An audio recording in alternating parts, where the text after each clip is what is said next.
Nos convoca el día de hoy la unidad didáctica Auditoría y Seguridad Informática. El tema que corresponde ver para esta sesión tiene que ver con la seguridad a nivel de aplicaciones informáticas. Bien, antes de iniciar, por favor solicitarles a los señores participantes, no se olviden, por favor, de registrar el tema de su asistencia a través del chat, ¿correcto? Es importante que ustedes registren su asistencia como tal porque es parte de lo que es su participación. Muy bien, entonces, sin más preámbulo, vamos a dar inicio a nuestra sesión. Por ahora o por el momento son todos los participantes que estamos conectados. Creo que hemos esperado el tiempo suficiente, el tiempo prudente como para poder iniciar, ¿correcto? Muy bien, vamos entonces a dar inicio, ¿sí? A ver, denme un minuto, por favor. Vamos a ver. Ok, logran ver si mi pantalla. Dorotea, me confirmas por el chat en todo caso. Romero. Hay un alumno nuevo, ¿verdad? Hay un alumno nuevo, creo que se está incorporando, ¿no? Pero ya estamos a la mitad ya. Bueno, vamos, de repente de la mitad para adelante saca 20. Y ahí sí logra el promedio. Bien, con respecto a sus trabajos, creo que ya tienen notas hasta la semana 4 o 5, me parece. En esta semana voy a tratar de ya subir las otras notas, ¿sí? A la plataforma. Igual yo les voy a estar indicando por el chat, ya sea por WhatsApp, indicarles en todo caso para que ustedes puedan ir revisando. ¿Ok? Muy bien, entonces el tema tiene que ver con seguridad a nivel de aplicaciones informáticas. ¿Alguien me puede decir qué cosa es la seguridad informática? ¿Tiene algún concepto? Recuerda. A ver, ¿quién está por acá? Milton se está conectado. ¿Alguna idea respecto a qué cosa es o qué implica la seguridad informática? Ideas, Dorotea, o de repente Suyón, no sé, nos quiere sorprender hoy día, o Julio, creo que Julio está entrando por acá. ¿Alguien tiene alguna idea de qué cosa es o en qué consiste la seguridad informática? ¿Qué es la seguridad? ¿Qué entendemos por seguridad? Ideas.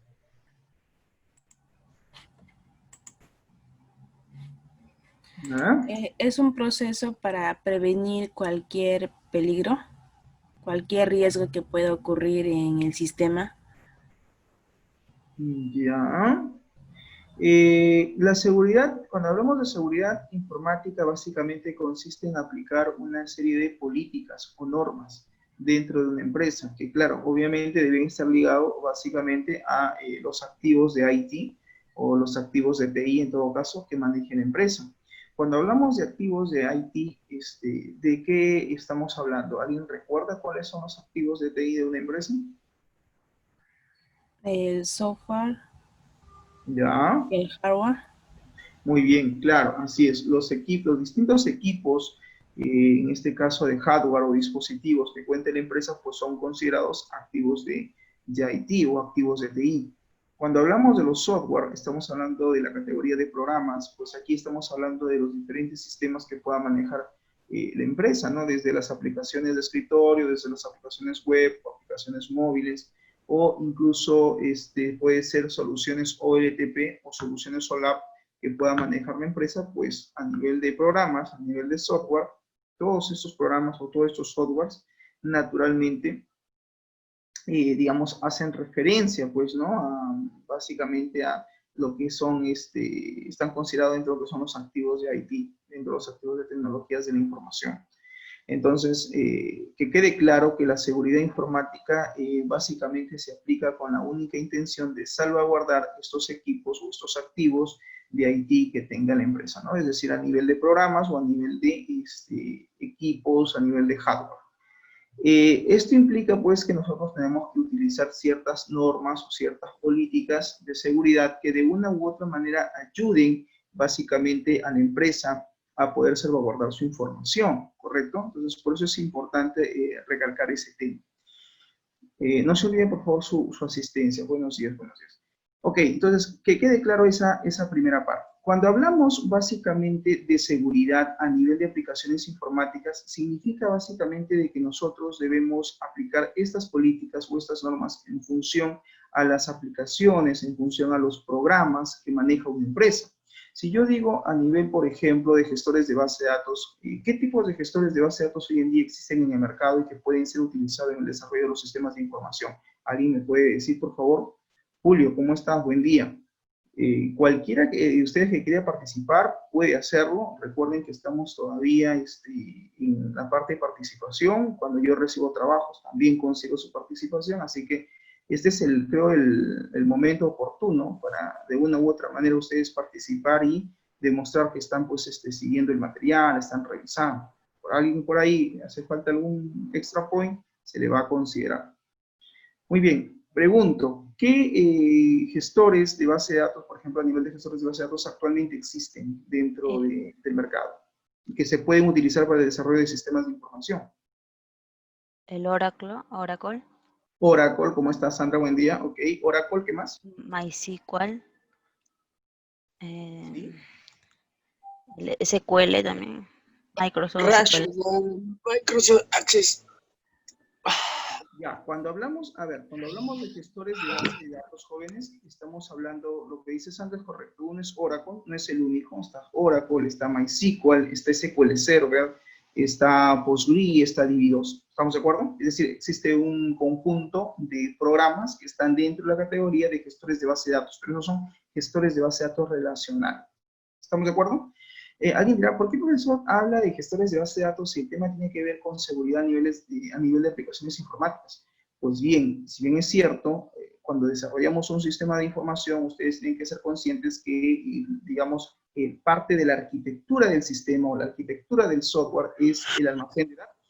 Y este almacén de datos, estamos haciendo referencia aquí al database, ¿correcto? Y esta base de datos, ¿dónde es que se debe de implementar? Pues en un gestor de base de datos.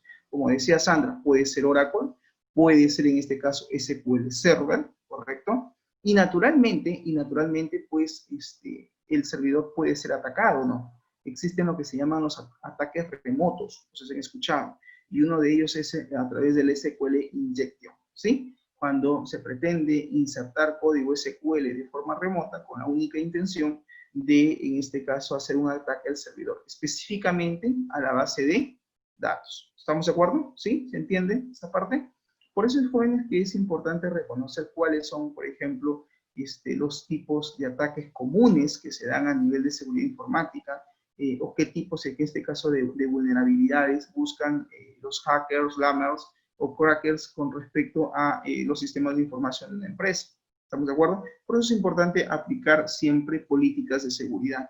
Y si ustedes recuerdan, en la unidad didáctica que se llama Gestión de Servicios Informáticos, pues naturalmente ustedes tienen una monografía que implementar, que dicho sea de paso está enfocada en la función, en lo que es, perdón, la gestión de servicios informáticos. Y alguien por ahí me consultaba en el chat y me decía, profesor, ¿y el tema de la auditoría y la seguridad informática es parte de la gestión de servicios informáticos? Y yo le decía, naturalmente, la auditoría y la seguridad informática es un elemento más de la gestión de servicios. Es decir, que todo lo que estamos viendo en este curso y que en paralelo también estamos viendo en el otro curso se complementa, porque finalmente pues es parte de la gestión de servicios informáticos. Algunos le llaman gestión de servicios de IT, o gestión de servicios de Information Technology, o tecnologías de la información. Y que dicho sea de paso, pues esa gestión naturalmente se subdivide en dos, la gestión de entrega y la gestión de soporte. Muy bien, entonces cuando hablamos de seguridad a nivel de aplicaciones informáticas, pues estos son básicamente los siguientes. A ver, vamos a ver. Tenemos por acá básicamente la configuración de las aplicaciones web, es uno de los elementos. Las aplicaciones de web hacking, el tema de las amenazas de aplicaciones web, que también es importante ver, y ver básicamente cómo se hace el desarrollo de un ataque, cuáles son las medidas de defensa que debemos de considerar y finalmente qué herramientas de hacking o de aplicaciones web actualmente existen, ¿correcto? Entonces, estos puntos son los que vamos a tocar el día de hoy para tener claro el tema de la seguridad informática sobre aplicaciones. A ver. Para ello, debemos de primero reconocer cuáles son los principios de seguridad. Si bien es cierto, si queremos aplicar seguridad informática, lo primero que tenemos que hacer es evaluar o determinar cuáles son estos principios de seguridad. Y me dice acá lo siguiente, dice, en general se suele decir que los objetivos fundamentales de la seguridad informática básicamente son tres. Es decir, la seguridad informática debe estar basada primero en la confidencialidad de la información, 2, en la integridad y 3, en la disponibilidad. Cuando hablamos de confidencialidad, ¿a qué se refiere? ¿Alguien me puede explicar en qué consiste el término de confidencialidad? ¿Qué entienden por confidencial? ¿Qué es confidencial? ¿Alguien tiene la respuesta? Aparte de Tacas y Valenzuela, ¿alguien más? Ya. Sí, puedes participar, Sandra, te escucho. Profe, un archivo o confidencial o algo confidencial se podría decir que solamente ciertas personas tienen acceso a ello. O sea, es algo privado, que Por no cualquier persona ejemplo, puede estar leyendo. tus conversaciones de WhatsApp, Claro, tus conversaciones en Facebook, sí podría ser también. las conversaciones o los mensajes de texto que le envías vía Instagram a tus contactos, o incluso no contactos. ¿Verdad, Sandra? ¿Sí? Ok, entonces el tema de confidencialidad tiene que ver eso, ¿no? Es decir, cómo protegemos aquellos datos que nosotros consideramos de tipo private, de tipo privado, que solamente nos corresponde básicamente a nuestro ámbito personal. Imagínate este tema de confidencialidad en una empresa. Hay cierta información que la empresa maneja que se llama información sensible. Es decir, por ejemplo, sus estados financieros, por ejemplo, el reporte de sus ingresos por tema de ventas, el tema, por ejemplo, de sus utilidades, información, por ejemplo, que se maneja a nivel de almacén. Es decir, en cada área dentro de una empresa se maneja información. Una es más sensible que la otra, naturalmente. Cuando hablamos de información sensible, estamos hablando que es información que no debe salir dentro del ámbito empresarial, no debe salir afuera. Es información que debe de solamente conocerlo los stakeholders internos, los colaboradores internos de la empresa y que por lo tanto no deben de salir fuera de los límites de la empresa. Si alguien divulga o digamos esta información se filtra y sale, es probable que caiga en manos de la competencia.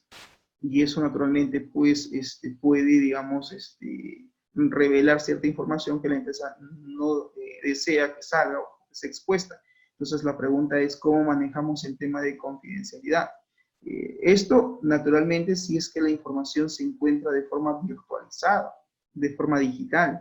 Si la información se encuentra a nivel físico, entonces la pregunta sería, ¿podemos aplicar medidas de seguridad? Sí, a nivel físico, ¿no? O sea, de repente desde poner un vigilante en la puerta, qué sé yo, para que no revisar que el personal que se retira finalmente saber qué cosas está llevando, qué documentos, qué portafolios, qué folders, ¿no? Qué tipo de información, claro, porque ahí el principio de seguridad es otro, es distinto. De repente colocar, no sé, un detector de metales, una puerta de ingreso, alguien que revise, que chequee qué cosa es lo que están sacando los colaboradores. En algunas empresas te revisan incluso no solamente al salir, sino también al ingresar, ¿no? Dice, a ver, por favor, sus mochilas o maletas, ¿no? Sí. Y ellos están revisando a ver qué cosa te estás llevando. Claro, es una medida de seguridad, sí, pero es una medida de seguridad, pues, a nivel físico. ¿Y cómo hacemos esto a nivel de sistemas? ¿Cómo aplicamos estas medidas de seguridad para que la información no se filtre? Y esto lo hablábamos incluso en la sesión anterior, si ustedes recuerdan, que en algunas empresas habían lo que es anulado los puertos del pendrive, los puertos de la memoria USB, para que nadie pueda conectar una memoria USB y se pueda llevar la información de forma digital. También habíamos hablado que algunas empresas utilizaban algunas medidas, como por ejemplo la implementación de un servidor proxy, donde no se tenga acceso a otras cuentas de correo o otros servidores, por ejemplo, que no sean de repente el correo institucional de la empresa. Es decir, no pueden entrar a Gmail, no pueden entrar a Hotmail o a cualquier otra cuenta de correo, donde naturalmente se podría incluso filtrar la información. ¿Estamos? Entonces, son políticas y normas de seguridad que se tiene que implementar y que naturalmente el responsable de ello generalmente es el área de sistemas. ¿Estamos? Muy bien, ok, Sandra, Tacas, por favor, como siempre, tú vas a ser el día de hoy mi asistente, toma nota y registra ahí el apellido en este caso, Sandra Valenzuela, y también registra su nombre. Al final, te digo qué peso le vas a dar. ¿ya? Registra, por favor, y luego me pasas a través del chat de WhatsApp. Ok, profesor. Ok. ¿Qué entienden ustedes, jóvenes, por integridad? Dice que la seguridad de la información debe buscar la integridad de, de los datos, ¿verdad? La integridad de la información. ¿Cuándo se dice que la información ha dejado de ser íntegra o es íntegra en todo caso? ¿Quién me puede explicar ese punto, ese término? ¿Qué entienden ustedes por integridad? Profe, ha sido cuando ha dejado de ser íntegra, Buenos días, Julio, te escucho.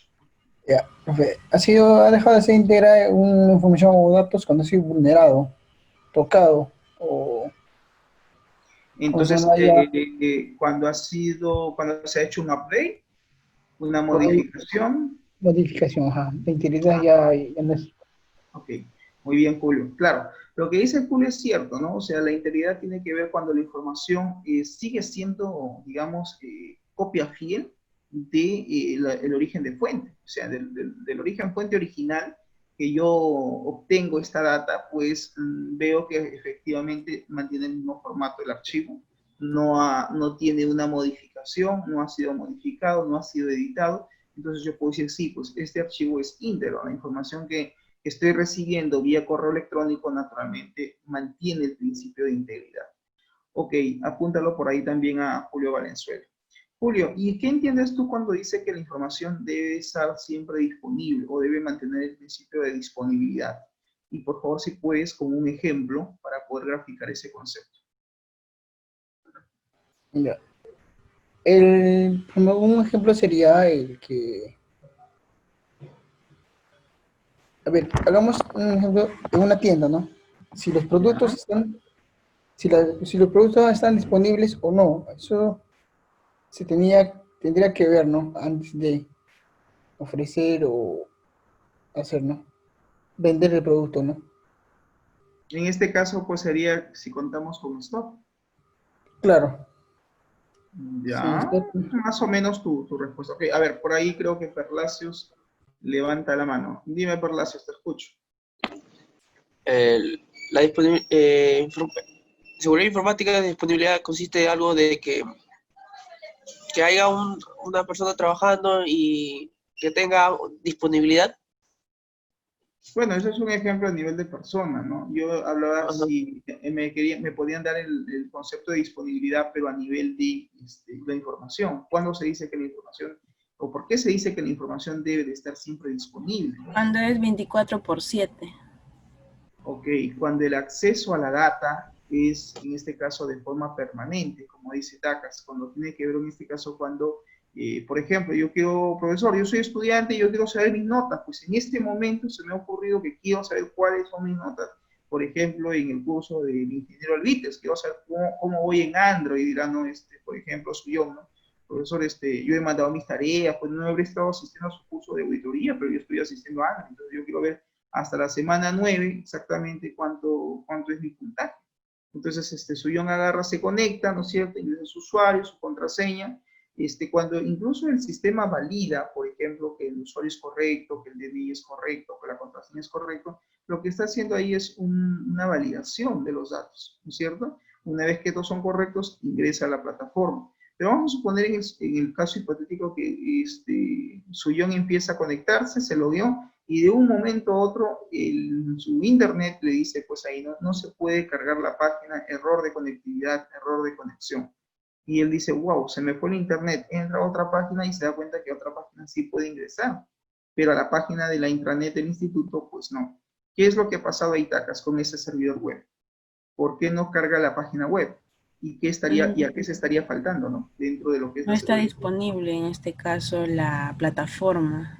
Entonces, acá hay un tema de disponibilidad, ¿no? Significa que este activo de IT, que es esta aplicación web, por el momento no se encuentra disponible, o sea, de repente ha sido detenido o ha caído el servidor, ha caído la conexión, ha caído probablemente el servidor de la base de datos y ha perdido la conectividad.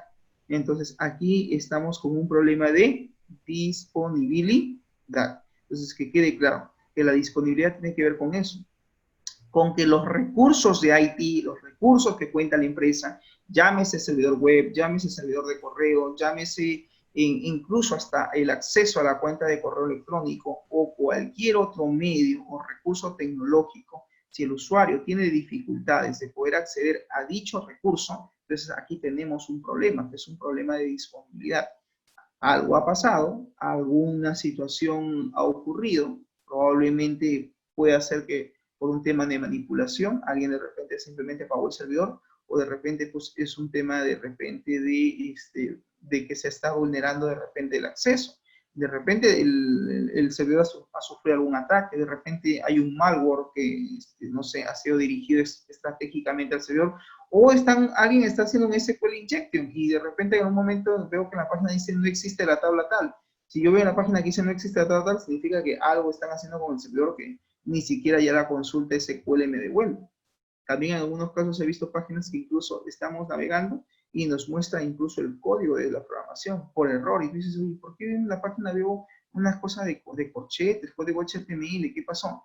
Es probable que estén alguien haciendo un ataque, probablemente un SQL injection al servidor, y el servidor lo que está haciendo simplemente es reaccionar a través de código y ya no puedo tener acceso a la interfaz. Y hay algo importante que dice aquí TACAS, ¿no? Que tiene que ver el tema de disponibilidad 24/7, es decir, los activos de IT de una empresa tienen que estar siempre disponibles, las 24 horas, 7 días de la semana.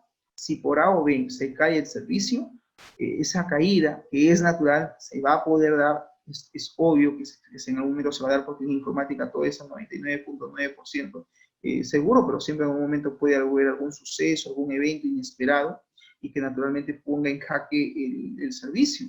Pero ahora la pregunta es, ¿cuál es el plan de contingencia? O sea, ¿cuál es, digamos, parte de la gestión, de lo que es la gestión de servicios, ¿no? ¿Qué planes o qué acciones o qué medidas se deben de tomar frente digamos, a la no disponibilidad de un determinado servicio? Se supone que eso tiene que estar evaluado, considerado como parte de la gestión.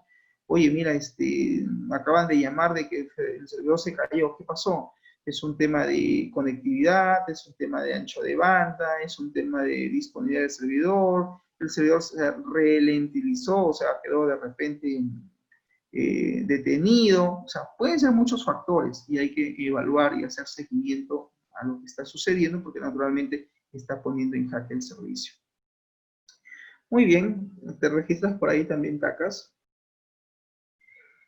E dice acá lo siguiente, confidencialidad. Los activos del sistema informático solo pueden ser borrados o modificados por usuarios autorizados.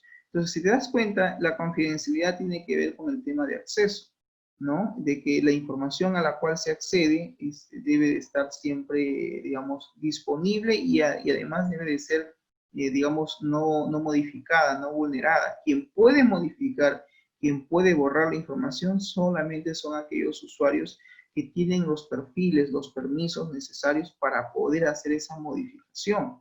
¿Estamos? Si cualquier persona entra y modifica los archivos o la información sin un permiso previo, se estaría básicamente violando el principio de la confidencialidad, porque no todos los usuarios en un sistema, o en el sistema en todo caso, van a poder tener la opción de modificar o de modificación, ¿correcto? En el caso de la integridad, nos dice lo siguiente. El acceso a los activos del sistema informático está limitado a usuarios autorizados, ¿no? Es decir, no todos los usuarios, pues, naturalmente, van a tener acceso a esos activos, ¿no? Siempre va a haber el tema de permisos. Por eso es importante manejar también que cuando tú creas un usuario a nivel de desarrollo, pues naturalmente estos usuarios deben, digamos, de tener ciertas limitaciones, ciertos, digamos, en su configuración, ciertos permisos, ¿correcto? Uno, para que la información no sea modificada, mantenga el principio de confidencialidad, y si es que se va a modificar, tiene que hacerlo aquel usuario o aquellos usuarios que están autorizados por la gerencia a hacer esa modificación. Y el principio de integridad básicamente tiene que ver cuando el sistema informático, pues, que maneja la empresa, ¿no es cierto?, va a tener acceso ciertos usuarios, sí, pero esos usuarios deben tener perfiles o deben de estar autorizados para que puedan, digamos, hacer algún cambio o alguna modificación en los archivos, de tal manera que si no es así, si alguien está haciendo esa modificación sin tener permisos, sin tener, digamos, los privilegios, probablemente lo esté haciendo a través de un ataque remoto, y ahí sí se estaría violando el principio de la integridad. En el caso de la disponibilidad, pues el acceso a los activos del sistema se deben de realizar, dice, en un tiempo razonable y deben estar garantizados para todos los usuarios. Es decir, en la medida posible siempre deben estar disponibles los activos de IT, como dijo Tacas, 24/7. Que no siempre va a ser así, pues sí, naturalmente en algún momento los servicios se pueden caer, pero la pregunta es en qué tiempo dentro, como dice ahí el concepto, dentro de un tiempo razonable, prudente, se debe de restablecer el servicio. O sea, es inconcebible de que se cayó el servidor, ok, se cayó el servidor, pero esto demorará máximo, ¿cuánto? 20 minutos, 30 minutos, una hora en restablecer el servicio, ¿no? Sería, digamos, ilógico que el servidor se cayó a las 9 de la mañana y ya son las 9 de la noche y hasta el momento el servidor todavía no lo levantan. Entonces la pregunta es, estamos ya a 12 horas sin tener acceso al sistema. Entonces ya el tiempo prudente, el tiempo razonable para esperar la disponibilidad de ese activo, pues definitivamente ya sobrepasó. ¿Me dejo entender? Entonces a eso se refiere. Entonces que quede claro por favor que los principios de seguridad, en este caso, está enfocado a tres cosas fundamentales o a tres elementos: la confidencialidad, la integridad y la disponibilidad. ¿Ok? Muy bien, continuamos. Entonces, hay que identificar, dice dentro del principio de seguridad, hay que identificar cuáles son los objetivos de seguridad en una aplicación, dice, para saber si un diseño o implementación realmente lo van a satisfacer. Claro, porque cuando queremos salvaguardar la información, como por ahí nos decía Valenzuela, yo quiero de repente proteger, profesor, información que yo considero que es importante, información que es, digamos, privada. Ok, entonces aquí el tema es verificar o identificar cuáles son los objetivos que tiene la empresa respecto a esa información, a que digamos esté enfocado, y cuáles son los objetivos que yo voy a plantear a nivel de seguridad para que digamos de una u otra manera pues puedan satisfacer al cliente, puedan satisfacer a la empresa. Naturalmente el Internet es un factor primordial en la comunicación y también dice es evidente un riesgo potencial que puede existir con respecto al acceso o al mal uso de sus servicios informáticos o servicios de información que deben estar siempre disponibles. Esto se da más que todo sobre las aplicaciones web que deben estar siempre, dice, protegidas y aseguradas ante los principales ataques. En una aplicación web, la seguridad de la información se divide en los siguientes, en este caso los siguientes puntos. Primero, disponibilidad. 2, autenticidad. 3, integridad. 4, confidencialidad. Y 5, trazabilidad. Son estos 5 puntos, correcto, que hay que considerar cuando queremos aplicar seguridad, sobre todo en los websites, en los sitios web, o en las aplicaciones web. Significa que las aplicaciones web deben estar siempre disponibles, que tiene que estar el principio de autenticidad, en este caso de autenticación, de validación, por ejemplo, de acceso de los usuarios, sí, que debe de la información que se va a mostrar a través del portal web o el sitio web deben estar íntegros, no se deben modificar, y si se modifican, pues tiene que hacerlo un usuario que naturalmente pues tenga el permiso, el nivel de acceso que le corresponde. Confidencialidad, que la información que se va a mostrar vía web debe estar en este caso disponible solo para los colaboradores, si es en el caso de una intranet, y si es de digamos es para la internet, para el acceso de otros usuarios que no forman parte de la empresa, pues hay que ver qué información le vamos a mostrar a ellos, ¿no? Porque acuérdate que en una red existe lo que se llama la red local, la intranet y la red pública, entonces hay que también ver ese tema. Y el otro tiene que ver con la trazabilidad, que tiene que ver pues más que todo con el funcionamiento, ¿no? del sitio web, que no tenga caídas, etc. Hay que también evaluar ese punto. Muy bien, cuando hablamos también en el caso del principio de seguridad de lo que es una aplicación web, pues como decía en la lámina anterior, el tema de la disponibilidad, el tema de la autenticidad, la integridad y la confidencialidad, así como la trazabilidad, son los elementos fundamentales de la misma. La disponibilidad básicamente dice es una característica o es una propiedad de los activos, en este caso de los activos informáticos o los activos, en este caso de IT, donde pues las entidades o procesos, en este caso autorizados, tienen acceso a los mismos cuando estos se necesitan, es decir, cuando estos realmente se requieren. Entonces, a eso se enfoca lo que es la disponibilidad. La autenticidad, pues es una característica, dice, o una propiedad que consiste en que una entidad es quien dice ser. Es decir, una persona que quiere loguearse, pues naturalmente vía web va a proporcionar su usuario y contraseña. Quien debe realizar el proceso de autenticidad, pues naturalmente es el website, ¿correcto? Por ejemplo, hoy en día han escuchado lo que es los códigos CAPTCHA. No sé si han escuchado, validación CAPTCHA, que cuando tú ingresas a una página web y quieres de repente hacer un logueo o alguna consulta, y te sale una opción que dice marcar yo no soy robot, ¿sí? Le tienes que hacer clic ahí, te salen unas imágenes, uno tiene que hacer un par de clics, ¿no? Dice a veces, este código CAPTCHA me dice seleccione, no sé, bicicletas, seleccione automóviles, seleccione, y uno empieza pues a cliquear, y si te equivocas, te vuelve nuevamente a cargar una galería de imágenes para que tú selecciones y lo que hace internamente en realidad es hacer una validación. No sé si aparte de eso, del código CAPTCHA, han visto otra medida de autenticidad.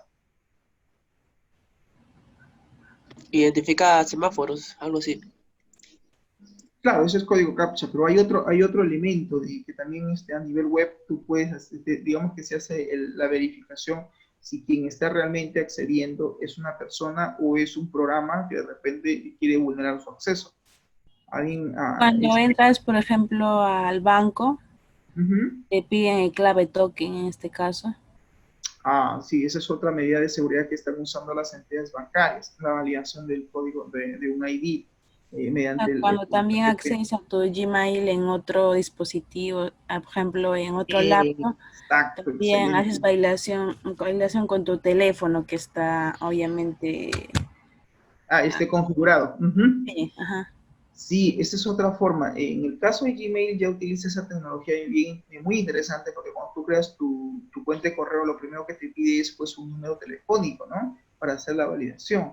Y lo interesante de esta aplicación, de esta plataforma de correo, porque es una plataforma de correo, es de que, si por decir yo me suelo conectar siempre desde mi laptop, mi Asus, pero en algún momento de repente me voy a una cabina, o me voy, no sé, pues a un ciber, o de repente me conecto de otro dispositivo.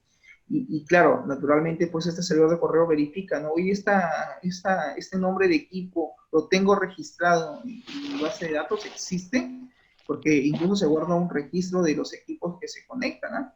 Y claro, naturalmente, si no lo detectan, primera vez está accediendo, automáticamente la aplicación de forma interna le pide o hacer un reconocimiento, una autenticación, una verificación de quién está tratando de acceder a esa cuenta de correo. Y claro, naturalmente sale pues un código alterno que es básicamente un código numérico donde básicamente lo que sucede ahí es que, como se dice, manda un número aleatorio, un random, me parece que son de 6 dígitos, y inmediatamente te lo envía vía SMS, te lo envía vía mensaje de texto, y luego dice, ingrese dicho código. Y ojo, y lo interesante es que te da incluso un rango de tiempo muy limitado, creo que es segundos, me parece, que tú tienes para poder ingresar ese número. Si no, te vuelve a generar uno nuevo.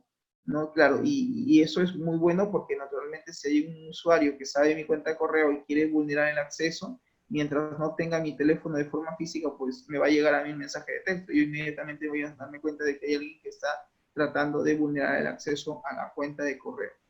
Esa forma de trabajo, Tacas, que utiliza ya Gmail, ¿lo podemos aplicar en una aplicación web? Pues sí, podríamos incluso implementar ese nivel de seguridad, ¿no? Donde pues naturalmente mis clientes que se conecten tengan esa forma de autenticación sobre la plataforma, pues yo creo que le va a dar cierta seguridad al cliente porque sabe que naturalmente para conectarse tiene que tener su celular en la mano para que pueda hacer esa validación, ¿no? Y que dicho sea de paso también podemos aplicar niveles de seguridad en una aplicación móvil, ¿no? O en los teléfonos inteligentes que lo habíamos visto la semana anterior, o perdón, la semana pasada. Ok, Julio Valenzuela me pidió, bueno, levantó la mano por ahí. A ver, te escucho, Julio, dime. Ya, profe, ese tipo de seguridad también pasa en la red social que es Facebook. No sé si... Ajá. En Facebook. ¿Qué nos puedes comentar de esa experiencia? Por ejemplo, yo tenía así mi Facebook ya sincronizado con el número celular de mi teléfono, ¿no? Y cada vez que Ya. entraba por cabina, siempre me Ajá. decía, ajá, me llegaba un mensaje, tanto a mi celular y a mi correo electrónico me llegaba un mensaje. Si era Ah, yo la está persona haciendo ya la indicada. validación de forma interna, ¿no? Ujú. Claro, eso también, por ejemplo, se utiliza, ¿no? Es válido, sí. Aparte de la pregunta que yo hacía del código CAPTCHA, es básicamente que es, digamos, lo que hoy en día también algunos utilizan, que es a través, pues, de este reconocimiento de imágenes, ¿no es cierto? Y El lo otro reconocimiento es, pues, facial. así El es, lo otro reconocimiento es lo facial. que, Eso también Profe, sí, profe, fue Sandra. también una de estos también sería el, ¿cómo se llama? El código QR. Correcto, a eso iba, exacto. Que es un código de barras, pero no es un código de barras en realidad, sí es un código, digamos, a través de unos cuadraditos, ¿no? Un algoritmo interno utilizado, tiene. ¿ya? Sí, es un código ¿Perdón? cifrado. Así es, un código cifrado. Ahí pues tiene que ver lo que es no sé si vieron o leyeron en la semana anterior que tenía que ver con el principio de encriptación o los códigos encriptados, ¿sí? Y pues viene incluso desde años, desde la época romana, ¿no? Incluso cuando querían enviarse mensajes, me enviaban los mensajes encriptados. O sea, ya el principio de encriptación de datos, mira, se daba desde hace muchos años y que claro, ahora ya se ha volcado al tema tecnológico, ¿no? Que yo creo que hoy en día casi la mayoría de aplicaciones utilizan el código QR, ¿no? Código QR, y hace pues ese tipo de validación. Ok, eso es válido. Sería interesante, por ejemplo, no sé, les dejo ahí como se dice, no es duda, sino les dejo de repente por ahí la idea, ¿no? A ver si lo pueden implementar. En sus perfiles de tesis, muchos de ustedes van a desarrollar seguramente alguna propuesta tecnológica. Pregunto, ¿van a usar alguna aplicación web? ¿Van a usar el tema de su solución informática en realidad esté enfocado en una aplicación web, aplicación móvil? ¿Van a hacer una aplicación multiplataforma? Cuando decimos aplicación multiplataforma, estamos hablando cuando tú vas a hacer una parte del sistema vía software escritorio, otra parte del sistema va a ser vía móvil y otra parte de escritorio puede ser vía web o viceversa. Podría decir, no, profesor, mi aplicación solamente va a ser web y escritorio. Entonces, ¿qué tipo de sistema es? Es una aplicación multiplataforma, porque estás trabajando con dos plataformas. Podrías trabajar incluso hasta con tres plataformas. ¿Alguien de los presentes va a trabajar en su proyecto de investigación o su proyecto innovador que van a tener que desarrollar para titularse? El tema de aplicaciones web o móviles, Profesor, en este caso, ¿qué dice en concurrir? mío lo voy a desarrollar en lo que es responsive, en la que se puede adaptar en cualquier ordenador. Ya, pero básicamente tu Es una solución es web. sí, web, Web, ok. No va a haber móvil. no. Ya, Pero así, también puede acceder a través de su móvil, obviamente. ya. Ahí ya sabes que tienes ahí un buen asesor en móvil, ¿ah? Sería bueno que aproveches el contexto. A ver si por ahí te da una asesoría de forma personalizada con tu proyecto. De atacas, las oportunidades no nos tocan la puerta, sino más, ¿no? Así que piénsalo, ahí tienes un extra, como se dice, como parte de tu aplicación.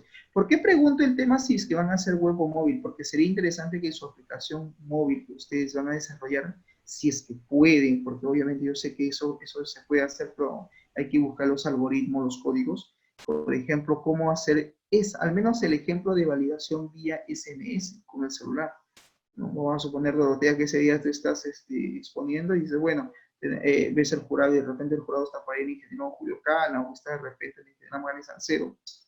Y dicen, pues muy bien, vamos a hacer no sé, el registro del cliente, qué sé yo, ¿no? Entonces se registra todos sus datos y que una vez que él finaliza el registro del cliente por en tu plataforma y ya puso el número telefónico, automáticamente le envíe un mensaje de texto, por ejemplo, la contraseña del usuario. Entonces, ya no es que él genera su clave, sino le genera un random de forma aleatoria el código de la contraseña del, por ejemplo, el usuario, y que cuando éste siga a la otra página o avance la página de autenticación, él tenga que ingresar ese código que se ingresó o se le envió vía SMS y que luego él pueda tener la opción de cambiar la contraseña, pero ya de forma más personalizada, ¿no? Podría ser interesante eso.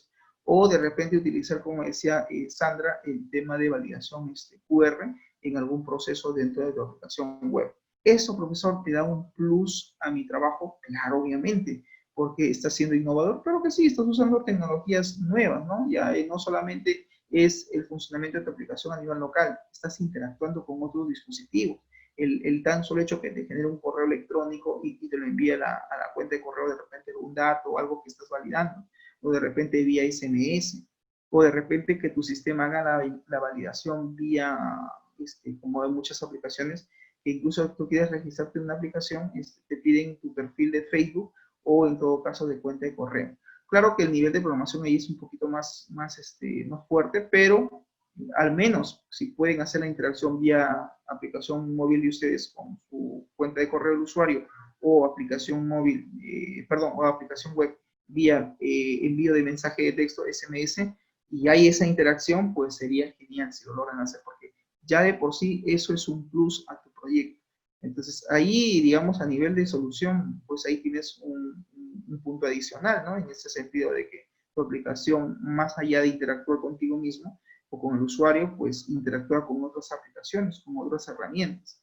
Entonces sería interesante de repente si pueden, en algún proceso dentro de lo que están ustedes analizando, sistematizando, implementar de repente ese tipo de autenticidad o verificación. Eso le da un plus. Muy bien, cuando hablamos de integridad, la integridad tiene que ver básicamente, perdón, por ahí Tacas, también regístralo a García, ¿ya? Medianamente, ahí lo vamos a considerar. Bien, la integridad tiene que ver con la propiedad o característica. Consiste, dicen, que el activo de información no ha sido alterado de manera no autorizada, ¿no? O sea, lo que yo les decía, hay que verificar que quien modifique la información tiene que ser solamente el personal autorizado. Si alguien o algún usuario dentro de la empresa, algún otro colaborador, logra manipular, no sé, alguna información que se maneje dentro del sistema sin los permisos necesarios, se estaría violando varios principios. Primero, desde la confidencialidad hasta de repente el tema de autenticación, ¿no? ¿Y cómo entrar al sistema si se supone que tiene un usuario y contraseña? ¿No? Salvo que alguien le dé un usuario o contraseña cuyo, digamos, perfil sea de repente de rango mayor al de él. Es decir, que tenga de repente un perfil de administrador, ¿no? Entonces, claro, puede ser de que él tenga ese perfil, usuario y clave, y claro, violó la autenticidad, ¿no? Porque obviamente el sistema de repente está enfocado a validar código y clave. Entonces, si usamos algún otro medio externo que me permita pues, hacer esa validación, créeme que estaríamos cumpliendo con el principio de integridad. La confidencialidad, pues básicamente es una propiedad o característica que consiste en que la información no se pone a disposición ni se revela a otros individuos o entidades o en este caso procesos no autorizados. Es decir, básicamente pues que no salga dentro de los límites de la empresa, se refiere en cuanto a la información. O sea, es básicamente evitar poner la información a disposición de otros usuarios o de otros individuos que no forman parte de la entidad, que no forman parte de la organización, ¿no? Porque si no se estaría violando el principio de la confidencialidad. La trazabilidad es una propiedad en que las actuaciones de una persona o de una empresa, correcto, pueden ser imputadas exclusivamente a dicha entidad, ¿no? Básicamente esto pues hace referencia cuando, por decir, ¿no? Se pretende, digamos, determinado usuario actúa pues no de forma apropiada y más incluso en contra de la empresa, porque pues accede al sistema, accede a la información, que de repente es información sensible, importante y naturalmente pues lo hace con otros fines, no con fines laborales, sino con fines de repente de sustraer, de manipular, de modificar, de alterar o incluso hasta de dañar la información o dañar los recursos y naturalmente cuando los divulga, cuando pues sale del entorno de la empresa, pues está violando todo principio de seguridad. Pero aquí requiere naturalmente del uso de los sistemas de información y naturalmente también depende de los programadores, de la gente que va a desarrollar el sistema, si es que está también visualizando esto. Yo he visto muchos programadores que hacen el sistema, sí, funciona así, pero no le dan mucha importancia a la seguridad informática. Y cuando su sistema cae o su sistema logran acceder mediante alguna técnica de hackeo, pues nos damos cuenta de que naturalmente la aplicación no era lo suficientemente robusta o segura para evitar un ataque. Entonces, ¿cuál es la reflexión? Que ustedes como desarrolladores también consideren el tema de la seguridad informática, ¿no? Oye, esta es nuestra aplicación web, sí, ¿de qué manera podemos por lo menos, ¿no? Considerar el principio de seguridad de acceso? Porque yo creo que el acceso, el logueo a una plataforma es la puerta principal, es la llave que abre pues acceso a toda una infraestructura tecnológica, a toda una solución informática, dependiendo después de los formularios, de la información que maneje, ¿no? Un sistema naturalmente pues tiene un menú. Si estamos hablando de un software de escritorio, cuando se ingresa pues hay un menú y hay una serie de opciones.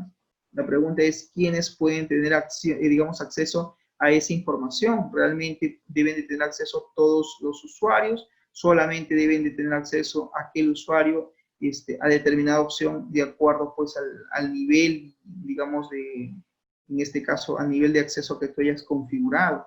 Entonces, el tema de la seguridad es fundamental y sobre todo en el tema de autenticación. Entonces, aquí la reflexión es que ustedes, como desarrolladores de sistemas, no solamente consideren, digamos, buenos días, no solamente consideres el tema, pues, de la seguridad interna, ¿no? O sea, sí, está bien, se loguea, pongo mi usuario y mi contraseña, pero ¿por qué no? En este caso, también considerar el tema de autenticación.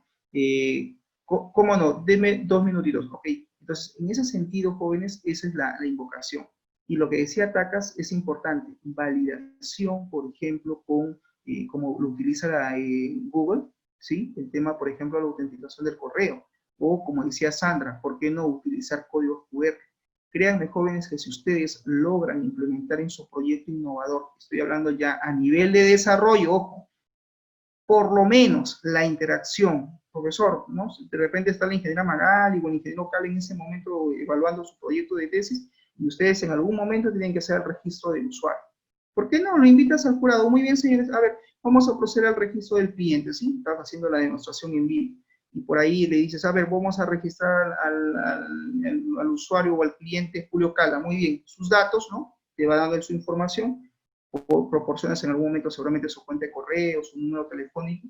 Y qué interesante sería que cuando diga registrar, le llegue a él automáticamente vía SMS su contraseña. Entonces, él ya automáticamente, ¿qué hace después? Ingresa a la plataforma con esa clave que le está generando el sistema y luego le da la opción, lo manda directamente, por ejemplo, a que cambie el usuario. ¿Qué estoy viendo ahí? Una interacción. ¿Estoy aplicando principios de seguridad? Claro que sí, porque estás interactuando, tu aplicación web está interactuando con otro dispositivo. Lo mismo podría ser de repente vía código QR, como decía Sandra Valenzuela, o de repente, ¿por qué no vía correo electrónico? Entonces, ¿es innovador el proyecto? Claro, porque no solamente funciona a nivel local con los datos que puede ingresar el usuario, sino también hay una interacción con otros dispositivos. Aquellos de repente que están pensando hacer una aplicación móvil, de repente como parte de la solución. Eso ya es una aplicación multiplataforma. Yo le doy ese término, porque si mi sistema, una parte es escritorio, una parte es web y una parte es móvil, eso es una aplicación multiplataforma. O de repente, profesor, mi solución ha sido pensada inicialmente para que sea vía web, pero como ya llevé el curso de Android, ya sé un poquito de Android, voy a hacer una app o es una app para que el usuario pueda hacer una consulta vía aplicación móvil. El tema también, por ejemplo, de la validación token, como decía Tacas. Entonces, niveles de seguridad y de acceso hay muchas y naturalmente ustedes deberían de considerar por lo menos en el desarrollo ese principio de seguridad. Eso, jóvenes, créanme que le va a dar un plus a tu aplicación. Parece sencillo, suele ser práctico. Claro que sí, es práctico y es sencillo, pero le da un plus. Muy bien, jóvenes, entonces continuamos. ¿Sí? Estábamos hablando justamente del tema de la seguridad a nivel de aplicaciones web. Y claro, lo que yo les decía, ¿no? Que era importante que ustedes consideren también, no solo en el desarrollo de un sistema que tiene que ver con los procesos, los business processes a sistematizar o que ustedes quieran mejorar dentro de una organización, la cual naturalmente esa solución informática se supone que se está implementando en función a una situación problemática, en función a una deficiencia que puede existir naturalmente en un proceso de negocio. Y lo otro que estábamos comentando, un poco retomando, era de que es importante que también consideren que en el desarrollo de una aplicación, en este caso informática, sea móvil, sea web o sea escritorio, pues también que se considere el tema de la seguridad, ¿no? Y dentro de lo que estábamos citando, pues naturalmente también tenía que ver con el tema de, en este caso, de autenticidad, de logueo, etcétera, ¿no? Muy bien, su asistencia, sí, ya veo algunos alumnos que no han registrado, por favor en el chat de Zoom no olvidar esa parte. Ok, hay que entender entonces que la seguridad de las aplicaciones web, si bien es cierto, es una rama de la seguridad informática y que naturalmente se va a encargar de la seguridad de lo que es los sitios web o las aplicaciones web. Si bien es cierto, esto se basa naturalmente en el principio de la seguridad de las aplicaciones, ¿correcto? Pero son aplicadas pues a través de la WWW, ¿no? A través de la World Wide Web. Y naturalmente, pues esto también implica que cuando uno desarrolla una aplicación web, pues tenga que utilizar un lenguaje de programación, ¿no? Llámese en este caso Java, o de repente PHP, o JavaScript, o ASP.NET, no sé, de repente lenguaje C#, o de repente Python, entre otros. Y naturalmente, pues estas aplicaciones web, si bien es cierto, nos dan cierta ventaja con respecto a su uso, a su flexibilidad, a su funcionalidad, de lo que implica pues una aplicación web, el desarrollo, y que naturalmente pues una aplicación web también hay que tener claro de que utiliza pues un browser, un navegador, ¿no? Al cual se puede acceder desde internet, desde cualquier punto. Y naturalmente esto implica de que el acceso como tal, ¿no? Sea de forma remota. Y por lo tanto también van a existir, digamos, ataques remotos, ¿sí? A nuestro servidor. Y lo que hablábamos justamente era el SQL Injection, ¿no? Que era básicamente uno de, digamos, de lo más común que suele hacer en cuanto a amenazas en el servidor, pues es el ataque remoto. Entonces, el SQL Injection es una de esas formas, digamos, de atacar un servidor, ¿no? A través del uso mismo del lenguaje SQL, ¿correcto? Les voy a presentar en este momento un pequeño video que resume el tema de la seguridad, ¿sí? A ver, les voy a compartir en un minuto acá. Hola, bienvenido a Intipedia. Seguramente hayas podido leer recientemente en algún medio de comunicación que un atacante ha sido capaz de robar los datos de los clientes de una empresa a través de su página web y te hayas preguntado cómo lo han hecho. En esta lección vamos a intentar explicar brevemente cómo puede ser esto posible. Acompáñanos.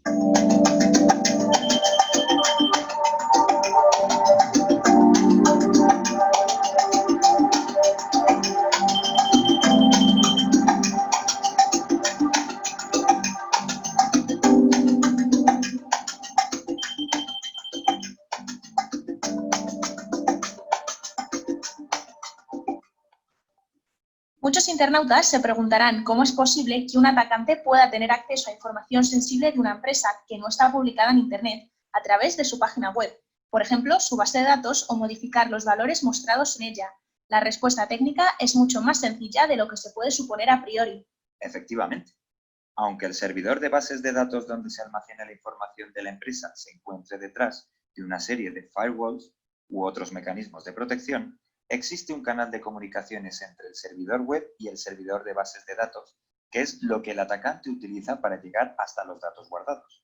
Alicia, ¿nos describes un poco la arquitectura básica de una aplicación web que utiliza una base de datos? Por supuesto, vamos a ello. Aunque una aplicación web puede ser tan compleja como necesite el sistema, las aplicaciones típicas tienen la siguiente estructura. En ella se puede ver que hay 3 niveles claramente diferenciados por sus funciones.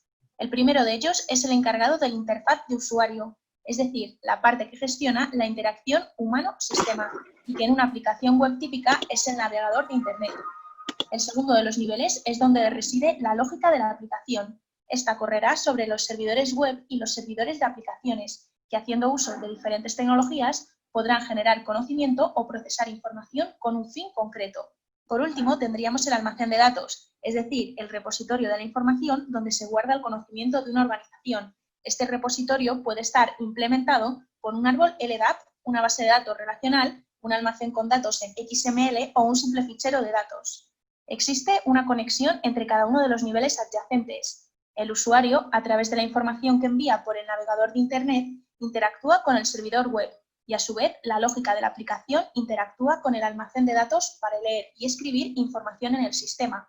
Por supuesto, cada interacción tiene sus conjuntos de protocolos y lenguajes. Así, entre el nivel de interfaz y el nivel de lógica de aplicación, se pueden utilizar protocolos como HTTP o HTTPS para enviar la información, mientras que el servidor web y los repositorios de datos se lanzarán consultas en lenguajes propios sobre protocolos de red creados específicamente para esta función. Por ejemplo, si el repositorio es un árbol LDAP, la lógica de la aplicación lanzará consultas LDAP con filtros de búsqueda LDAP. Si fuera una base de datos relacional, se utilizará consultas en lenguaje SQL sobre protocolos como Tabular Data Stream, Oracle Net, y en el caso de un repositorio en formato XML se utilizarán consultas XPath. ¡Qué interesante! Por tanto, ante la pregunta ¿cómo es posible que un atacante extraiga información de un sistema informático con una aplicación web?, la respuesta parece bastante clara.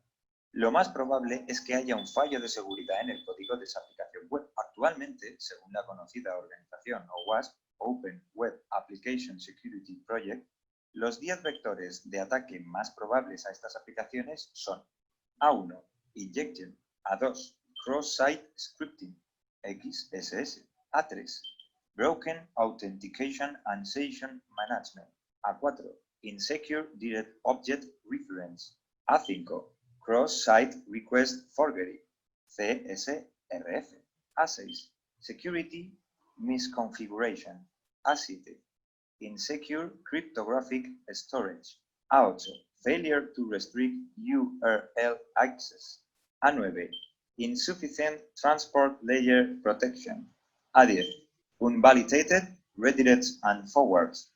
Estos ataques intentarán explotar fallos de seguridad en aplicaciones web, en tecnologías de cliente o de servidor, con algún fin concreto, por ejemplo, extraer información de una base de datos. Tiempo tendremos de profundizar en todos ellos. A continuación, vamos a destacar los fundamentos de uno de los ataques más famosos y efectivos, la inyección de código SQL.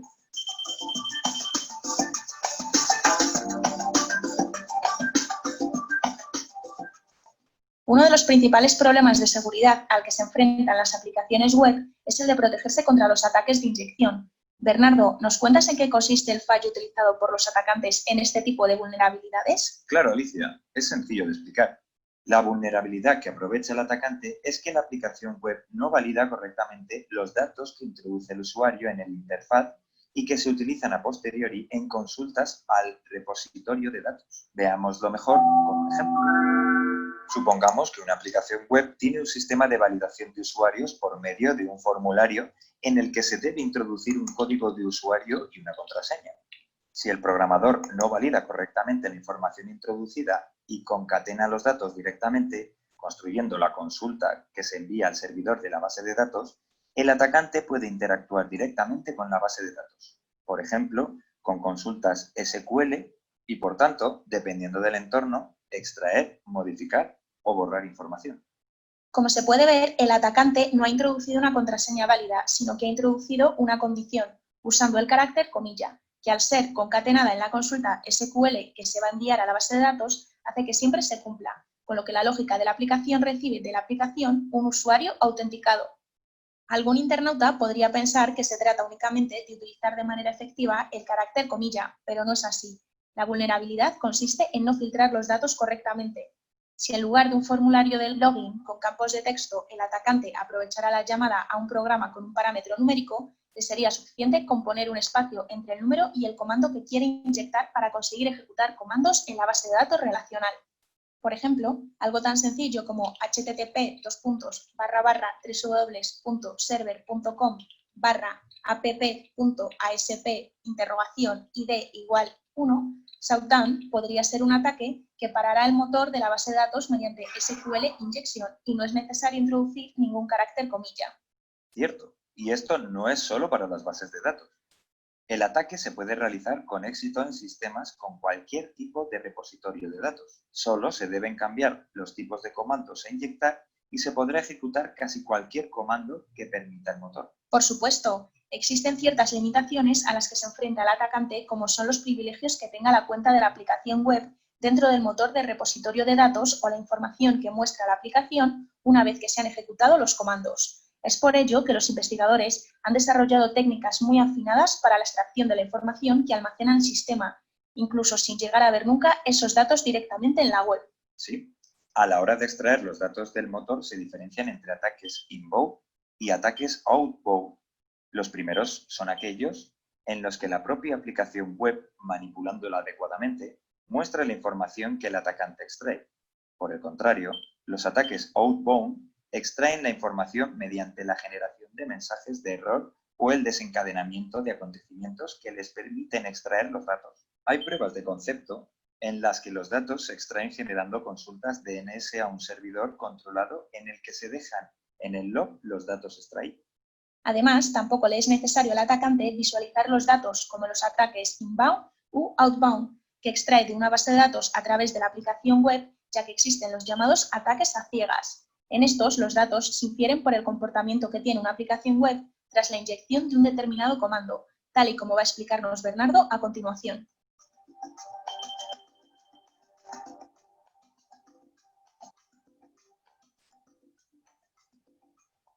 Como bien ha dicho Alicia, en el momento que un atacante puede inyectar algo de código en las consultas que se lanzan contra las bases de datos, puede forzar cambios en el comportamiento de la aplicación en función de distintas inyecciones.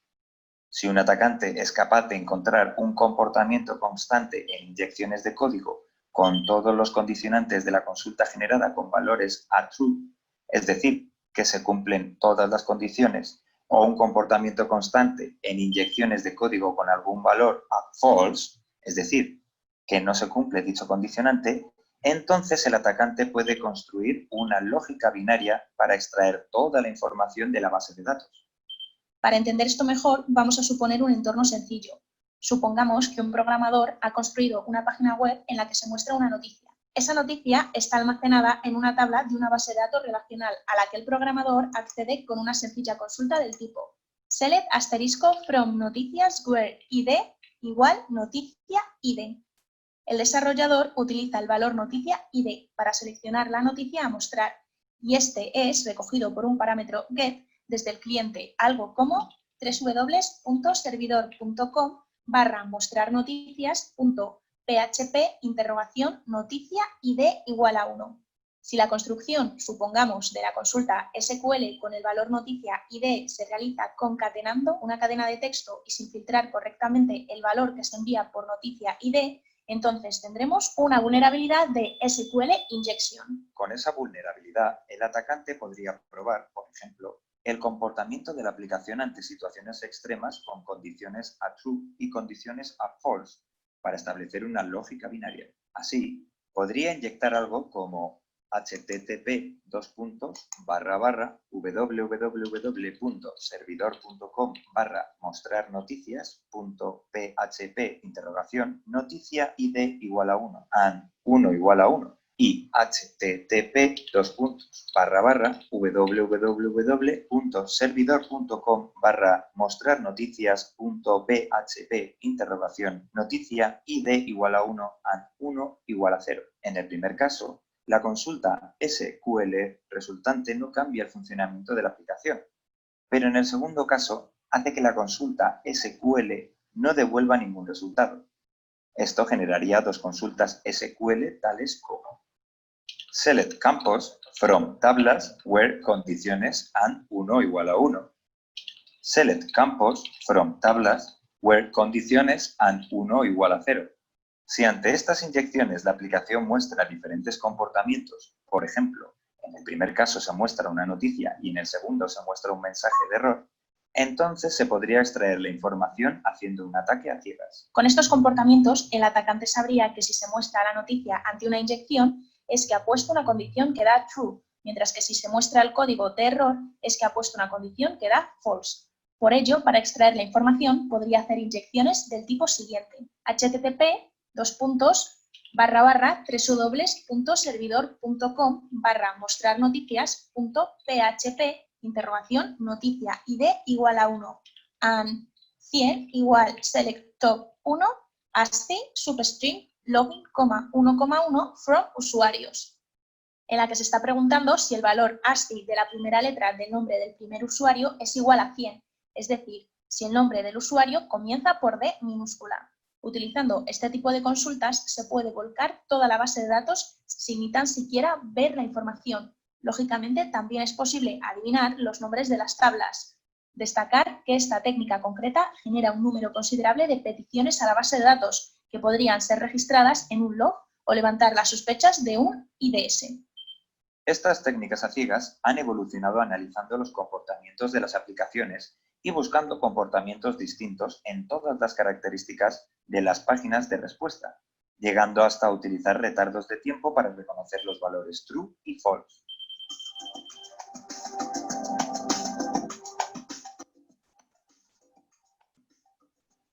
Como hemos visto, si la aplicación no filtra correctamente los parámetros que vienen desde el usuario para generar la consulta, el atacante puede buscar la manera de extraer la información del repositorio de datos utilizando consultas más o menos complejas.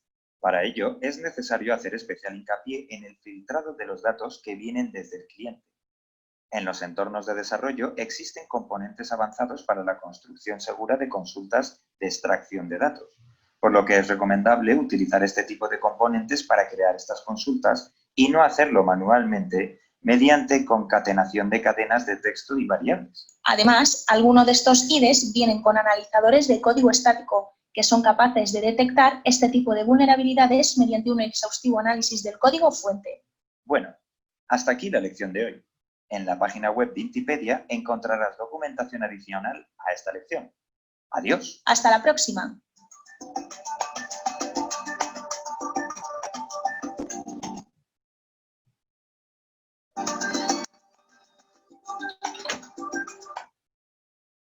Bien, bien jóvenes. Entonces, ha habido básicamente para que ustedes vean el tema un resumen de lo que es el extracto y del tema de lo que es seguridad informática, y que naturalmente, como pueden ver, pues existen muchas formas, ¿no?, de hacer el tema de un hackeo o el tema, pues, de vulnerar el acceso a la información de un servidor.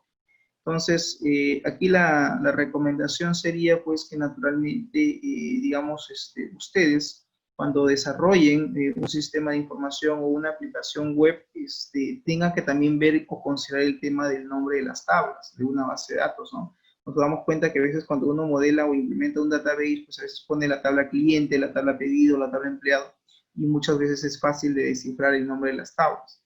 La pregunta sería, ¿debemos de hacer un cambio de nombre, en todo caso, en las entidades o en las tablas o en los atributos? Podría ser. Podríamos, en este caso, reasignar un nuevo nombre a cada una de las tablas para evitar justamente un ataque remoto mediante SQL injection o mediante inyección de código SQL, ¿no? Que, dicho sea de paso, no es que tienen que necesariamente utilizar un software, digamos, para hacer un ataque, cosa que sí lo hacen en el caso, por ejemplo, de un malware, y lo construyen a través de un programa, ¿no? Y también hay algunas herramientas de software que también permiten hacer ataques y que lo distribuyen, ¿eh? En el mercado existe. Finalmente, en el mercado, digamos, externo, en el mercado, por ejemplo, europeo, se comercializan mucho algunas aplicaciones que permiten desde romper contraseñas de routers hasta poder hacer incluso escaneo de una red, etcétera. Hay un montón de aplicaciones de ese tipo y las comercializan naturalmente. Bien, jóvenes, entonces creo yo que estamos con el tiempo. Vamos a dar por finalizado la videoconferencia el día de hoy. Y bien, jóvenes, eso es todo. Nos vemos en la siguiente hora. Muchas gracias. Chau, chau.